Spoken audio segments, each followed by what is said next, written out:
ಆಗ್ರಹಿಸಿ ಕಳೆದ 9 ದಿನಗಳಿಂದ ಶ್ರೀಯುತ ಕುತುಬುದ್ದೀನ್ ಕಾಜಿ ಅವರ ನೇತೃತ್ವದಲ್ಲಿ ಒಂದು ಹೋರಾಟವನ್ನು ಹಮ್ಮಿಕೊಳ್ಳಲಾಗಿದ್ದು, ಇವತ್ತಿನ ನಾವು ಮೊನ್ನೆನೂ ಬಂದು ಅವತ್ತು ಭೇಟಿಯಾಗಿ ಹೋಗಿದ್ದೆವು. ರೈಲ್ವೆ TRUCC ಕಮಿಟಿಯ ಒಂದು ಸದಸ್ಯರಾದಂತಹ ಶ್ರೀಯುತ ಸಿದ್ದನಗೌಡರು, ವಕೀಲರು ಆದಂತಹ ಸಿದ್ದನಗೌಡರು ಅವರೇ, TRUCC ಅಂದ್ರೆ ಏನು ಗೊತ್ತಾಗುತ್ತೆ, divisional railway users consultative committee ಅಂತ ಕರಿತೀವಿ. ಅಂದ್ರೆ ಡಿವಿಷನ್ ಭಾಗದ ಒಂದು ಏನು ರೈಲ್ವೆ ಬಳಕೆದಾರರ ಒಂದು ಸಲಹಾ ಸಮಿತಿ ಇರ್ತದೆ. ಇವ್ರದ್ದೇನ್ ಕೆಲಸ ಅಂದ್ರೆ ರೂಟ್ ಲೆವೆಲ್ ಅಧ್ಯಯನ ಮಾಡಿ ಆ ಒಂದು ಕಮಿಟಿಗೆ ವರದಿಯನ್ನು ಕೊಡುವುದು. ಆ ಒಂದು ಮಾರ್ಗಗಳು ಇರ್ಬೋದು, ಪ್ಯಾಸೆಂಜರ್ ಏನ್ ಸಮಸ್ಯೆಗಳು ಇರ್ತಾವು, ಸರ್ಕಾರ ಆ ಒಂದು ರೈಲ್ವೆ ಕಮಿಟಿಗೆ ಮತ್ತು ಇವ್ರ ನಡುವೆ ಕೋಟಿಯಾಗಿ ಕೆಲಸವನ್ನು ಮಾಡ್ತಿರ್ತಾರೆ.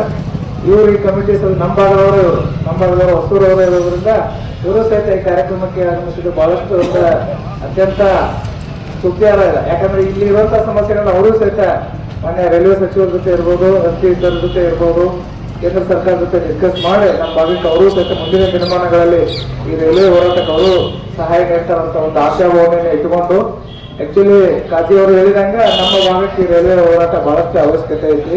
ಯಾಕಂದ್ರೆ ಪ್ರಗತಿ ಎಲ್ಲ ಗುಡ್ಡದ ಅಂತ ಹೇಳ್ಬೇಕಂದ್ರೆ ಇಡೀ ಕರ್ನಾಟಕ ರಾಜ್ಯದಲ್ಲಿ ನಮ್ಮ ಬಜೆಟ್ನಾಗ ಒಂದು 8ನೇದು 9ನೇ ಸ್ಥಾನ ಐತೆ. ನಮ್ದು ಒಂದು ಸುಮಾರು ವರ್ಷಕ್ಕೆ ನಾವು 35ರಿಂದ 40 ಕೋಟಿ ರೂಪಾಯಿ ನಮ್ದು ಬಜೆಟ್ ಇದೆ ಎಲ್ಲ ಟೆಂಪಲ್. ಬಟ್ ನಾವು ಇದನ್ನ ಕರೆಕ್ಟ್ ಆಗಿ ಯುಟಿಲೈಸೇಷನ್ ಮಾಡಿದೀವಿ ಅಂದ್ರೆ ನಾವು ರಾಜ್ಯದಲ್ಲಿ 2 ಅಥವಾ 3ನೇ ನಂಬರ್ ಬರ್ತೀವಿ. ಅತಿ ಹೆಚ್ಚು ಪ್ರವಾಸಿಗರು, ಅತಿ ಹೆಚ್ಚು ಭಕ್ತರು ಭೇಟಿ ನೀಡುವುದು, ದರ್ಶನ ಪಡೆದುಕೊಳ್ಳುವಂತ ಒಂದು ಕ್ಷೇತ್ರ ಅಂದ್ರೆ ಯಲ್ಲಮ್ಮಗುಡ್ಡ ಅಂತ ಹೇಳ್ಬೋದು.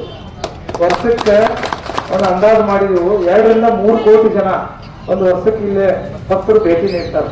2 ರಿಂದ 3 ಕೋಟಿ ಜನ ಅತಿ ಹೆಚ್ಚು ಭೇಟಿ ನೀಡೋದು ಇಲ್ಲೇ. ಬಟ್ ನಮ್ದೇನಾಗಿದೆ, ಅದು ರೆಕಾರ್ಡ್ ಅಲ್ಲಿ ಬರ್ತಾ ಇಲ್ಲ, ಕರೆಕ್ಟ್ ಆಗಿ ನಮ್ದು ಮ್ಯಾನೇಜ್ಮೆಂಟ್ ಆಗ್ತಾ ಇಲ್ಲ. ಈಗ ನಮ್ದು ಯಲ್ಲಮ್ಮಗುಡ್ಡ ಅಭಿವೃದ್ಧಿ ಪ್ರಾಧಿಕಾರ ಆಗಿರೋದ್ರಿಂದ ಇನ್ನೇನು ಈಗಾಗಲೇ ಕೇಂದ್ರ ಸರ್ಕಾರದಿಂದ ಒಂದು 118 ಕೋಟಿ ರೂಪಾಯಿ ಇರ್ಬೋದು, ರಾಜ್ಯ ಸರ್ಕಾರದಿಂದ 97 ಕೋಟಿ ಇರ್ಬೋದು, 215 ಕೋಟಿಯಲ್ಲಿ ಇನ್ನೇನು ಕೆಲವೇ ದಿನಗಳಲ್ಲಿ ಅಭಿವೃದ್ಧಿ ಕಾಮಗಾರಿಗಳು ಪ್ರಾರಂಭ ಆಗ್ತವೆ. ಅದ್ರ ಜೊತೆಗೆ ಇದೊಂದು ನಮ್ಗೆ ಒಂದು ರೈಲ್ವೆ ಒಂದು ಬ್ರಾಡ್ಗೇಜ್ ಒಂದು ಆತಂದ್ರೆ ಈ ಲೈನಿಂದ ನಮ್ಮ ಕ್ಷೇತ್ರ ಮತ್ತು ನಮ್ಮ ಭಾಗ ಅಭಿವೃದ್ಧಿ ಆಗಕ್ಕೆ ಬಹಳಷ್ಟು ಅನುಕೂಲ ಆಗ್ತದೆ. ಯಲ್ಲಮ್ಮಗುಡ್ಡ ಇರ್ಬೋದು, ಸೌದತ್ತಿ ಇರ್ಬೋದು, ನಮ್ಮ ರಾಮದುರ್ಗ ಇರ್ಬೋದು, ಲೋಕಾಪುರದಿಂದ ಈ ಮಾರ್ಗವಾಗಿ ಬಹಳಷ್ಟು ರೈತರಿಗೂ ಅನುಕೂಲ ಆಗ್ತದೆ.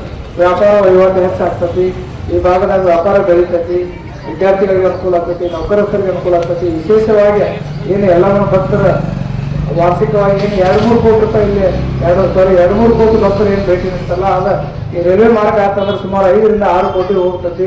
ನಮ್ಮ ದೇವಸ್ಥಾನ ಸ್ಟೇಟ್ನಾಗ 2 ರಿಂದ 3 ನಂಬರ್ ಬರ್ತದೆ ಅಂತ ಹೇಳ್ತಾ ಈ ಒಂದು ಕಾರ್ಯಕ್ರಮಕ್ಕೆ ತಮಗೆಲ್ಲ ಶುಭವಾಗಲಿ. ಗೌರವರು ಬಂದಿದ್ದಾರೆ, ಅವರು ಸಹಿತ ಈ ಕಾರ್ಯಕ್ರಮವನ್ನು ಉದ್ದೇಶಿಸಿ